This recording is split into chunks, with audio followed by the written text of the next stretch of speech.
بسم اللہ الرحمن الرحیم نحمدہ ونصلی علی رسولہ الکریم اما بعد۔ اخبار الآحاد، خبر واحد کے متعلق انشاءاللہ العزیز 3 مباحث ہوں گے۔ مبحث اول میں خبر واحد کی تعریف اور اس کا حکم، مبحث ثانی میں حکم العمل بالاحادیث الضعیفہ، اور مبحث ثالث میں احادیث الصحیحین تفید القطع، یعنی کیا صحیحین بخاری اور مسلم کی احادیث قطعیت اور یقین کا فائدہ دیتی ہے، اس کے متعلق مباحث بیان کریں گے۔ بہرحال بغیر کسی تمہید کے مبحث اول کو شروع کرتے ہیں۔ تعریف خبر الواحد و حکمہ، خبر واحد کی تعریف اور اس کا حکم۔ حضرات حنفیہ کے ہاں خبر واحد کی تعریف هو كل خبر يرويه الواحد او الاثنان او الثلاث فصاعدا لا عبرة للعدد فيه بعد ان يكون دون المشهور والمتواتر۔ خبر واحد اس خبر کو کہا جاتا ہے جس کو ایک یا دو یا تین یا زیادہ راوی روایت کرے، لیکن اس کا درجہ خبر مشہور سے بھی کم ہو اور خبر متواتر سے بھی کم ہو، یعنی ہر وہ خبر جو مشہور کے درجے پر بھی فائز نہ ہو، متواتر کے درجے پر بھی فائز نہ ہو، بلکہ دونوں سے کم تر ہو، تو اس کو خبر واحد کہا جاتا ہے۔ اور پھر حضرات حنفیہ کے ہاں اس کو روایت کرنے والے چاہے 2 ہو، 3 ہو، 1 ہو، جتنے بھی ہو، عدد کا اعتبار نہیں ہے، بلکہ خبر واحد کے اندر یہ ضروری ہے کہ اس کا درجہ مشہور اور متواتر سے کم ہو۔ حضرات محدثین کی اصطلاح میں خبر واحد کا اطلاق اس خبر پر ہوتا ہے ما لم یوجد فیہ شرائط الخبر المتواتر، کہ جس خبر میں خبر متواتر کی شرائط موجود نہ ہو وہ خبر واحد ہے۔ اور حضرات محدثین کے ہاں خبر واحد کے 3 قسمیں ہیں: خبر مشہور، خبر عزیز اور خبر غریب۔ خبر مشہور اس خبر کو کہا جاتا ہے کہ اس کو روایت کرنے والے 3 بندے ہو، کم سے کم 3 بندے اس کو روایت کرے تو وہ خبر مشہور۔ کم سے کم 3 کا مطلب یہ ہے کہ سند کے تمام طبقات میں کسی بھی جگہ پر اس کے روایت کرنے والے 3 سے کم نہ ہو۔ اگر کسی بھی جگہ میں سند میں ابتدا میں، درمیان میں یا آخر میں 3 راویوں سے روایت کم ہو جائے تو پھر اس پر مشہور کا اطلاق نہیں ہوگا۔ بہرحال یہ خبر مشہور کی تعریف تھی۔ دوسرا ہے جو خبر حضرات محدثین کے خبر واحد کا دوسرا قسم، خبر عزیز۔ عزیز اس کو کہا جاتا ہے کہ سند کے سلسلہ سند میں ہر جگہ پر روات کی تعداد 2 سے کم نہ ہو، کم سے کم 2 راوی ہونا ضروری ہے۔ اگر کسی بھی جگہ پر سند میں 2 راوی ہو تو خبر عزیز بن جاتا ہے۔ البتہ خبر عزیز کے لیے ضروری نہیں ہے کہ پورے سند میں 2، ابتدا میں 2 ہو، درمیان میں، انتہا میں، کسی بھی جگہ پر 2 ہو جائے تو خبر عزیز ہوتا ہے۔ مثلا ایک حدیث ایسی ہے کہ 2 صحابہ کرام رسول اللہ صلی اللہ علیہ وسلم سے اس کو روایت کرے اور بعد میں پھر کیا ہو جائے، اس کی روات کی تعداد وہ زیادہ ہو جائے تو اس کو بھی خبر عزیز کہا جائے گا، اس لیے کہ سلسلہ سند میں شروع میں اس کی روات کی تعداد 2 ہے، تو سلسلہ سند میں کسی بھی جگہ پر جس کی روات کی تعداد 2 ہو وہ خبر عزیز ہوگی۔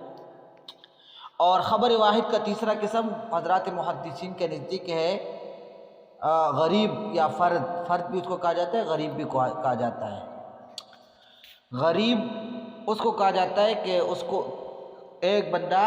روایت کرنے والا ہو سلسلہ سند میں کسی بھی جگہ پر، ابتدا میں، درمیان میں، انتہا میں، کسی بھی جگہ پر جب ایک راوی ہو جائے تو اس کو پھر خبر غریب کہا جائے گا، اور خبر غریب کو فرد بھی کہا جاتا ہے۔ پھر اس کی دو قسمیں، فرد نسبی اور فرد مطلق۔ بہرحال یہاں پر ہم صرف حضرات حنفیہ کا اصطلاح بیان کرنا چاہتے ہیں، تو ان کے نزدیک ہم نے بتا دیا کہ ہر وہ خبر جس کا درجہ مشہور اور متواتر سے کم ہو وہ خبر واحد ہے، اور اس میں پھر راویوں کی تعداد کا کوئی اعتبار نہیں ہے، خواہ اس کو روایت کرنے والے ایک ہو یا دو ہو یا تین ہو، یہ حضرات حنفیہ کے۔ لیکن محدثین کے ہاں روایت کرنے والوں کی عدد کا اعتبار ہے۔ یہ خلاصہ ہو گیا، فرق ہو گیا محدثین اور حنفیہ کے درمیان۔ دوسری بات، خبر واحد کا حکم۔ تو خبر واحد کا حکم یہ ہے کہ خبر واحد کے اندر جب شرائط قبول موجود ہو، یعنی جو آگے انشاءاللہ جس کا تذکرہ آئے گا، جب وہ خبر واحد کے اندر موجود ہو تو وہ ظن غالب کا فائدہ دیتی ہے۔ ظن غالب، ایسا ظن غالب جو موجب للعمل ہو، عمل کو واجب کرنے والا ہو۔ تمام حنفیہ کے ہاں خبر واحد وہ علم، قطعیت اور یقین کا فائدہ نہیں دیتی، بلکہ ظن غالب، ایسا ظن غالب جو عمل کو واجب کرنے والا ہو، موجب للعلم ہو اور موجب للعمل ہو، ایسا ظن غالب کا فائدہ دیتی ہے۔ چنانچہ علامہ سرخسی رحمہ اللہ لکھتے ہیں وَمَذْهَبُنَا أَنَّهُ يُوجِبُ الْعَمَلَ وَلَا يُوجِبُ الْعِلْمَ يَقِينًا، کہ ہمارا مذہب یہ کہ خبر واحد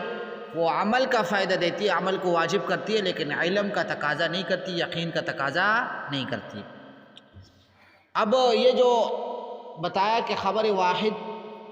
ظن غالب کا فائدہ اور اس کے اوپر عمل واجب، تو اس کے اوپر وجوب عمل کا مطلب یہ ہے کہ جب خبر واحد وجوب پر دال ہو اور کوئی مانع موجود نہ ہو تو پھر اس کے اوپر عمل کرنا واجب ہوگا، لیکن اعتقاداً وہ یقین اور قطعیت کا فائدہ نہیں دے گی، لہذا اس کا منکر کافر نہیں ہوگا۔ تو یہاں پر دو شرائط ہیں۔ نمبر ایک، خبر واحد وجوب عمل کا تقاضا کب کرتی ہے؟ جب وہ وجوب پر دلالت کرے، اور نمبر دو، کوئی مانع موجود نہ ہو۔ لہذا ہر وہ خبر جو ندب پر دلالت کرے، استحباب پر دلالت کرے، تو وجوب پر دلالت نہ کرنے کی وجہ سے اس کے اوپر عمل واجب نہیں ہوگا۔ اسی طرح منسوخ، خبر واحد اگر منسوخ ہو تو مانع کی وجہ سے بھی اس کے اوپر عمل واجب نہیں ہوگا۔ تو یہاں پہ وجوب عمل کا کیا مطلب؟ یعنی ان من شانہ ان یجب العمل بہ، کہ خبر واحد کا شان یہ ہے کہ اس کے اوپر، اس کے خبر واحد کے اندر یہ صلاحیت ہے کہ اس کے اوپر عمل واجب ہو، لیکن جب وجوب عمل کے شرائط موجود ہو، اور وہ دو ہم نے بتا دیے، نمبر ایک وجوب پر دلالت کرنے والا ہو، اور نمبر دو کوئی مانع موجود نہ ہو۔ یہ تو حضرات حنفیہ، تمام حنفیہ کا موقف تھا خبر واحد کے متعلق۔ ائمہ ثلاثہ کے نزدیک خبر واحد کا حکم کیا ہے؟ تو خبر واحد کے حکم میں حضرات حنفیہ کے ساتھ مالکیہ اور تمام شافعیہ نے بھی اتفاق کیا ہے۔ البتہ حضرات حنابلہ کا اس کے بارے میں اختلاف ہے، اس لیے کہ